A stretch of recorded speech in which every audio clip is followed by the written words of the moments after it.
my question for you is the following. There's a clip with Piers Morgan. If you want to bring up, Rob, the clip with Piers Morgan, you're interviewing with him. This is, I think, a week ago, maybe 2 weeks ago.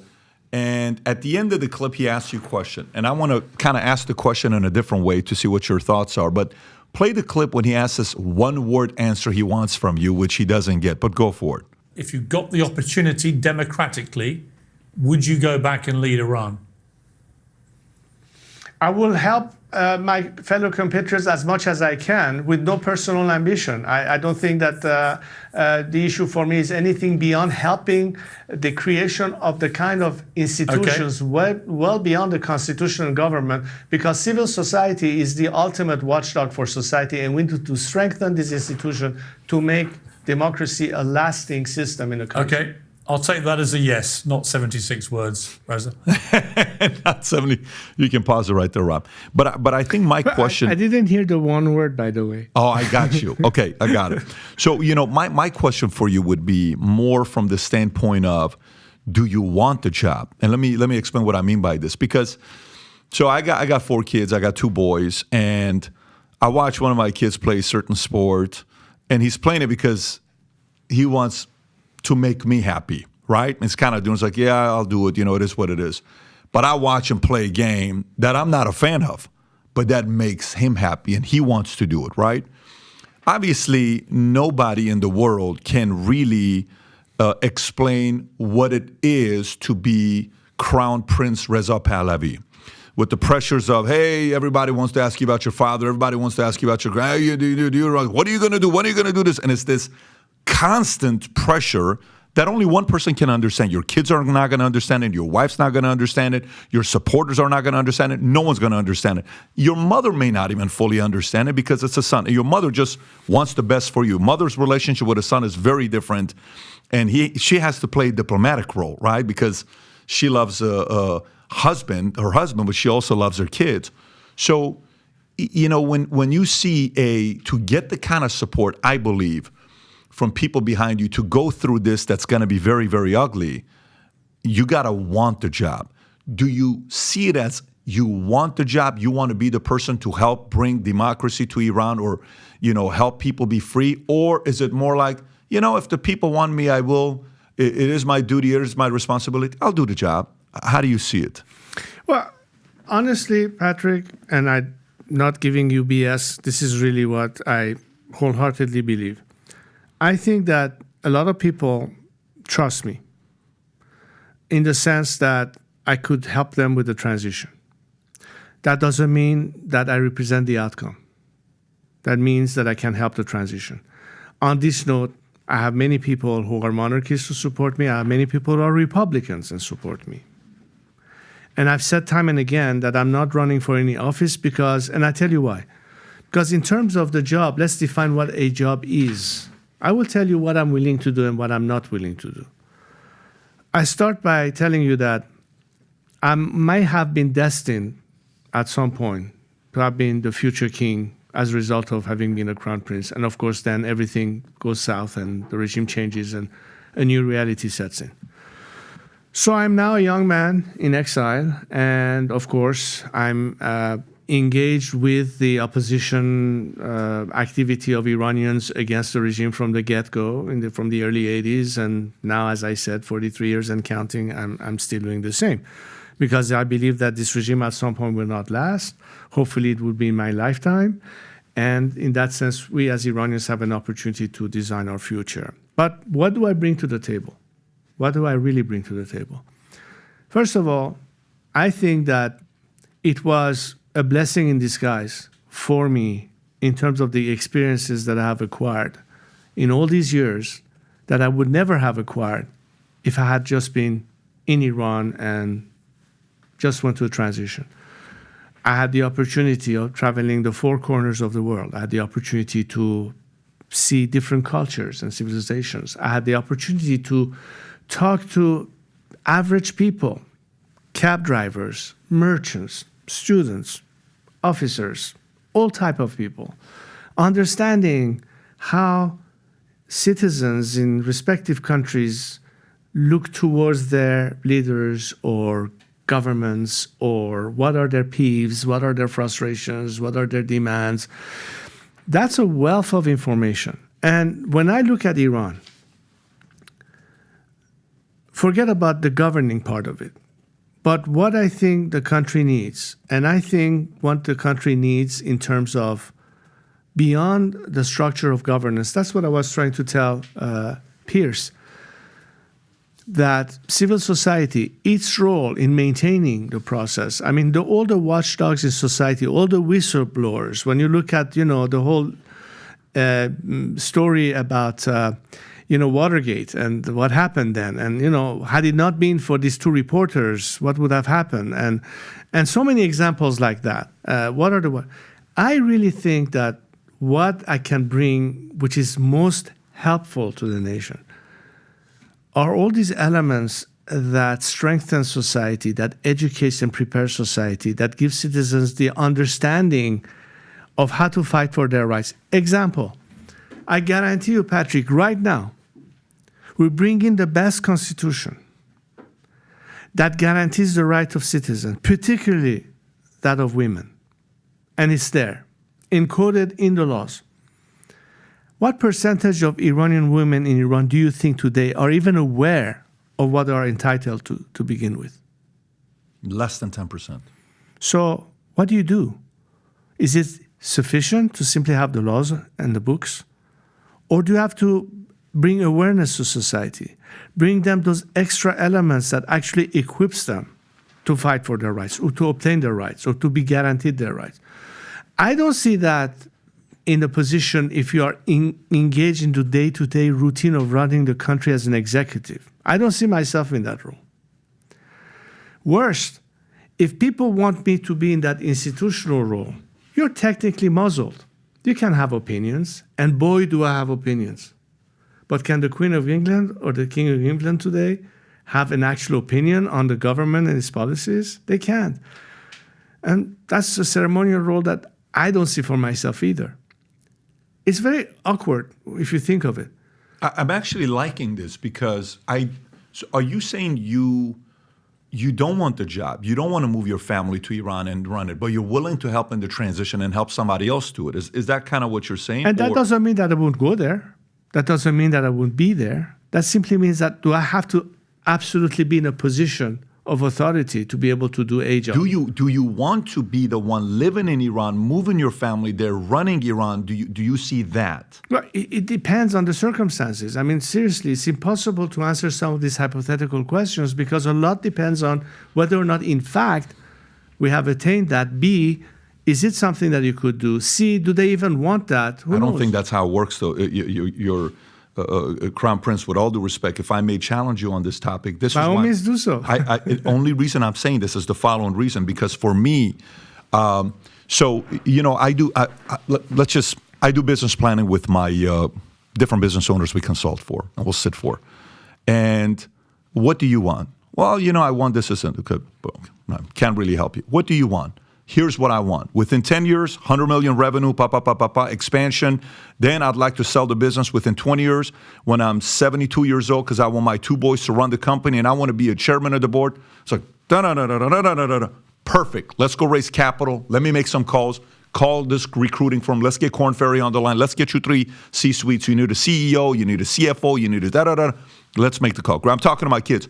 What do you want? I don't know what I want to do when it's on. What do you want?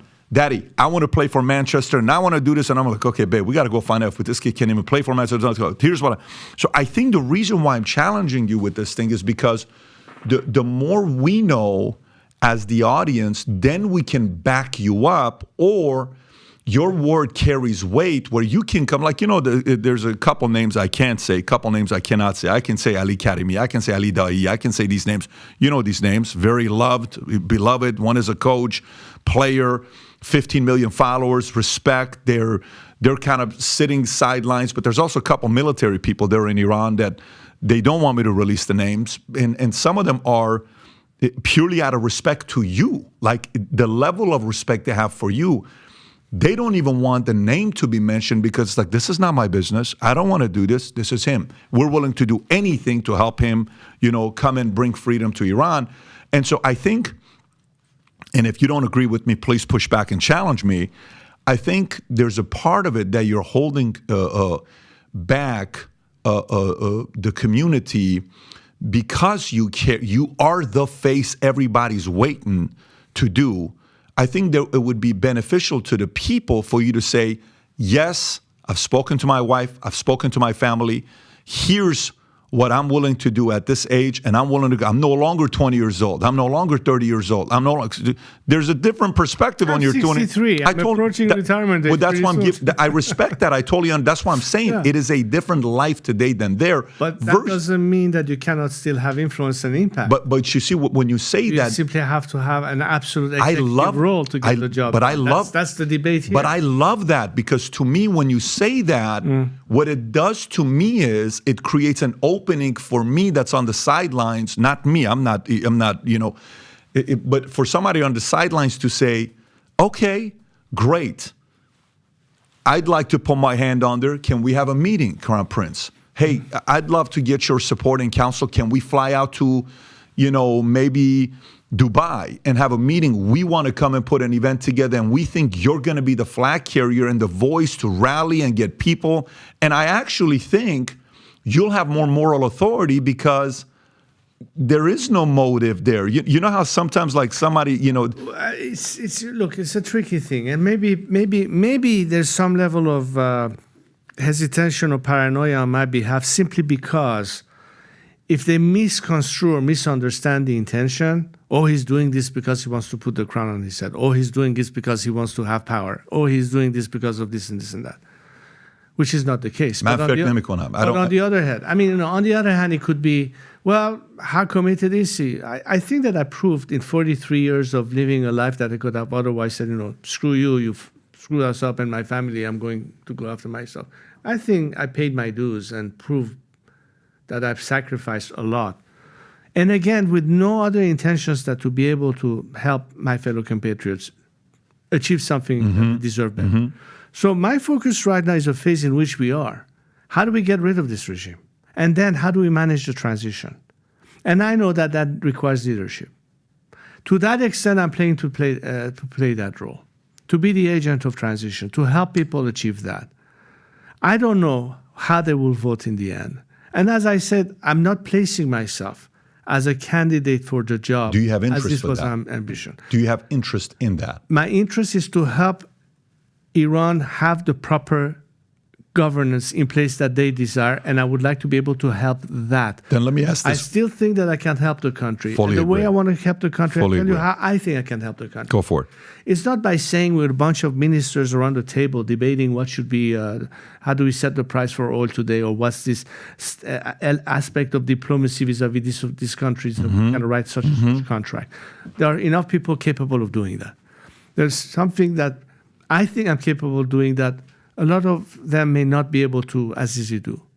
The whole network of people that I know, the whole people that, from a point of view of entrepreneurs in this industry and technologies that I can bring to my country. Yes. The kind of connectivity that I can make Iranians be connected to the outside world. Maybe I could be an ambassador on behalf of the country worldwide to be able to do that.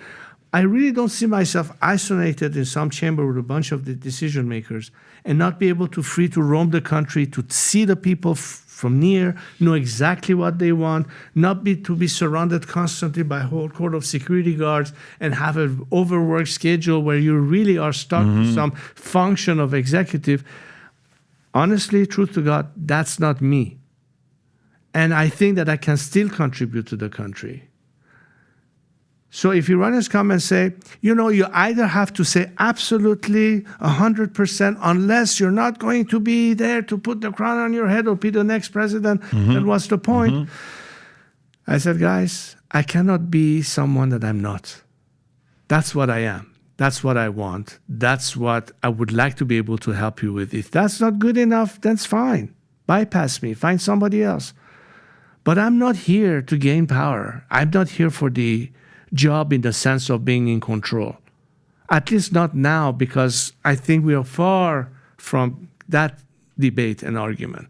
What we are here is, how can we manage this transition? And that's where I recognize, and that's where I feel that a lot of Iranians are pinning their hopes on me to play that role because they don't see too many other people they can trust around. Let me restate what I think I read from what you said, and correct me if I'm wrong, because I want to be as clear and concise as possible. My understanding of what you just stated is, for example, when you think about the U.S. Constitution, Declaration of Independence, you got the 56 writers, and they have, Jefferson and Smith and Washington becomes the first president, et cetera, et cetera. But there was a guy nobody talks about that all of those guys respect. There was a man named Benjamin Rush, okay? And amongst them, he was the alpha. He was the guy, but he didn't want the job. But they all needed him because he was the most experienced, smartest guy. Of course, Washington had the military side, but then Washington becomes president. It's a different system we're talking about. I'm getting the feeling you're saying I would play a very good role of a chairman of the board, but I have no desire to be the CEO, moving my entire family to Iran, running Iran, putting the crown, and being the third king that represents to do this with my family. That's not my interest. Am I reading that correctly? Yes. Okay. So do you know this is the first time I've heard you say this? And this is the first time I've heard you say this. And for me, what it does to me as a viewer, how I interpret this now, is I think you have officially opened the door for a bunch of people say, how about me? Okay. And that allows for people to vote and say, what do you think about this guy? Then you can be a person that's the endorser and supporter and strategic behind closed doors. This could open up an event to be taking place, a private function happening that's by invitation only, that's going to be held in some part of the world that people can come through and talk and say, how can we now unify to make sure this becomes a reality? I think that was the first stepping stone. Again, my opinion, I think this was the first stepping stone, and I respect you for being straight up and transparent about where you see yourself. Because I think, for somebody to be an honest broker as an agent for democratic change, you have to be impartial. You have to be above the fray. You cannot advocate for one system versus the other. You have to allow for the democratic process to be the final determination of that. So what I'm trying to say here is that I see myself in the best way to be able to help that process post-regime collapse, to facilitate that process by doing two things. A, make sure that we have a proper transitional government in place that has to manage the country's affairs temporarily while we are working on the constitutional modifications, and to be able to be there to help the best and as soon as possible appointment of or election of Iranians representative to go to that constitutional assembly. Because, Patrick, right now, if you look at the secular democratic opposition in Iran, we don't agree on every point. That's normal. We have Republicans, you have monarchists, you have all sorts of different ideas. But the idea of how can we have the proper coalition that can work together on a common agenda with a one single enemy in front of us, which is the regime. We cannot have maximum elements to agree with, but there are minimal elements that we can agree on. Human rights, a secular system of democracy where there's separation of religions from state, and our belief in Iran's territorial integrity. These are the minimum requirements to have enough conditions to form a broad coalition. And it's not here that we're going to define the final shape of the regime by saying who's a monarchist or who is a Republican. At this stage, it's irrelevant. But are we Democrats? Do we believe in a secular democratic outcome?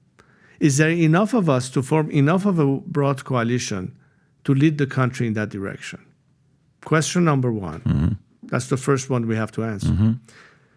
So right now, as we speak, my agenda is what? My agenda is that I think we have to move beyond the classic distribution of how the Iranian political structures or groups and organizations have been defined in the context of opposition. I look at it more on the basis of a coalition of the willing. They could be individuals, it could be organizations, it could be parties, it's a combination of all of the above. But a coalition of the willing. In other words, those who want to be part of the solution. as opposed to those who still remain part of the problem, and we have some of them. It's a question of how we can mobilize the nation, enough of a critical mass that can represent the alternative, not just for domestic consumption, but for international consumption. Because many times I've heard lawmakers or politicians here and in Europe and elsewhere say, well, what's the alternative? Where is the opposition? The opposition is fragmented, it is this is that. And to which I say, look, there is good dialogue. There's good progress in that respect. And one of the key factors for that progress is because now we have a new strata that until now were not part of the equation. And those are the former reformists who no longer believe that this system is tenable, and they might find now a way of convergence with us. And they have tremendous amount of influence back home. And that's a huge asset that can be gained as a result of this convergence. How could you play that role without being somebody that invites collaboration, coordination? So if I'm an agent in that process, is to bring everybody to the table as much as possible and to broaden this coalition, which is what I'm trying to do. I think you can now broker everybody to come to the table. So that's what I'm doing now. I think it's going to happen now. I'm taking responsibility to the extent of saying, as it relates to a transition, I'm your man and I'm willing to play that role. And I will play that role. But that doesn't mean that we already are putting me in a box and saying, that's the outcome. I don't know what the outcome will be. And even then, I would say, there's no way now, Patrick, realistically speaking, that I can answer, because all of this is with the assumption that we can get to the point that finally people can determine what the final form is. And then does that alternative have a candidate representing that alternative? Well, way before that. We could get there. And as I said, I don't know. Is it going when I'm still 65 years old, or is it going to be when I'm 80, 85 years old? I don't know how long it will take. None of us know how long it will take, realistically speaking. But you keep asking one question, whether or not I'm going to take my family back there. Because in a way you are thinking whether or not you can take your family back there. We would all like to be able to go back home and be able to live there if possible. And I see in a realistic sense that we can keep flowing and going back and forth. We don't have to be pinned in one place. We cannot divest, because honestly, my life has been for the past 40 years here in America. My children live here. My friends live here. Everybody that I know is here. So it's almost unfair to them. If I was to go back, what do I go back to? From a human aspect. Sad, that's sad. So I'm a human being. Of course. I mean, it would be easy to pretend or to put on a front, and that would be misleading people. I'd rather pay the price for honesty and transparency than pretension that would be literally not telling the truth. I'm telling you the truth. Tremendous respect. You have no idea how much respect I have for how straight up you're being right now with positions. Because that's what I'm thinking about. I'm like, okay, at 20 years old, okay, let me put him in a show. Of course. 30, fine. 40, okay. 50, 30 years, my kids, I got to go convince them.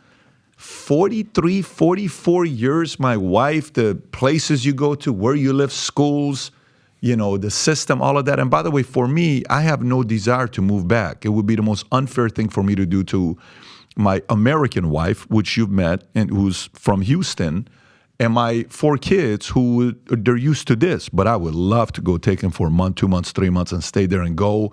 I'll sit in the backyard. I don't know what songs you listen to. But when you were coming in, I was listening to Vegan Lullaby, and him and his brother, and it's funny, his brother was a activist that was actually was not a fan of certain things, but I would listen to Moin, Delam Mikhad Be Isfahan Bargardam, that whole song, where I listened to Moin, Begu Ke Gol Naferestad Kasi Bekhane, that whole song, you just listen to it, and you go there, right? I went to I think it was a Dariush concert. Dariush is the one that had challenges with drugs before, and he cleaned up, and he's got millions of followers, right? So my brother-in-law, Siamak Sabatimani, who is outside with the family, he wants to meet you. Of course, you guys have seen before because his father, you know who his father was. He takes me to this concert. This is when I lost my voice for a couple months and had to do surgery. So he takes me, and I'm sitting there. he says the most amazing thing that till today gave me the chill. This was 10 years ago. He says, I first want to say a couple things. One, I want to apologize because none of you ever invited me to your weddings because my music was depressing. So I was never invited to your weddings because you don't want to play my music at your wedding because you're not crying and doing. That's why I apologize for not creating the kind of music that you would invite me to your weddings because I wanted to come to your wedding. He's talking to, serenading with the audience. Beautiful thing. Then he says for a moment, he says, let me take a moment and talk to the young people in the room. He says, and he says it in Farsi, and Siamak fully translated for me. He says, make sure the young wolf in you takes care of the old wolf that you'll one day be. What a thing to say. Because the young wolf is hungry. The young wolf wants to go take over the world. The young wolf is like trying to go and make sure the young wolf is taking care of the old wolf one day you will be. So my desire is to go there and show my kids Esfahan. It's the only vacation my parents took before they got divorced. So we went to Esfahan. So that's where my desire lies with it. And, you know, you now saying what you're saying, I know a lot of people that have been wanting to watch this interview, and they're going to get a much better perspective to see where you're at. Final thoughts before we wrap up. Can I just say one go for point to complete this discussion. The way I see myself in Iran tomorrow is certainly not being entrapped in some damn palace or of any form, whether it's presidential or royal. Maybe in a way it's what has been taken away from me for 40 years of being able to roam my own country rather than be forced into life into exile. But I see myself much more in things that really I'm passionate about. What can we do to clean up our environment? What can we do to remedy some of the problems? What are the areas of needs that I see can be impactful? And from all the networks of people that I know in the outside world, bring that to the country and do those kind of things. Go to the four corners of Iran and really see it firsthand. That's what I like to be able to do, rather than to sit around a table with a bunch of bureaucrats and make some executive decisions. There are plenty of people who can fit that role. If I can simply be able to pass the torch to the next generation, I think I've done more than and beyond the call of duty. So, you know, Iranians should not look at me only because I represent the future in the sense that everything is going to circle around me. In fact, I think that doesn't do service to the nation because, again, you are enforcing the view from bottom to the top and someone sitting at the very top, which is not at all my agenda nor my objective. But if at first you need somebody to anchor the direction and put it in the right direction, fair enough. I already would have done quite a lot. But it's not because I have any personal gains out of it. I think there are plenty of people capable of running the country in that context. There are certain aspects that I think I have maybe unique capabilities that others can't do. So the real question is, whatever my thoughts, what is the best use of someone named Reza Pahlavi and his experience that my fellow compatriots need to ponder upon? That's really it. Because if I have to commit the rest of my life helping them, the minute you enter the field of politics, which is limited in terms of mandates, so what? I'm stick around for 4 years, then what? Then what? The same question will come with who's next. This should not be the issue in the first place. That's what I'm trying to say. But that's, again, far way down the line. Right now, the question should be, what is he doing now? What is his role now?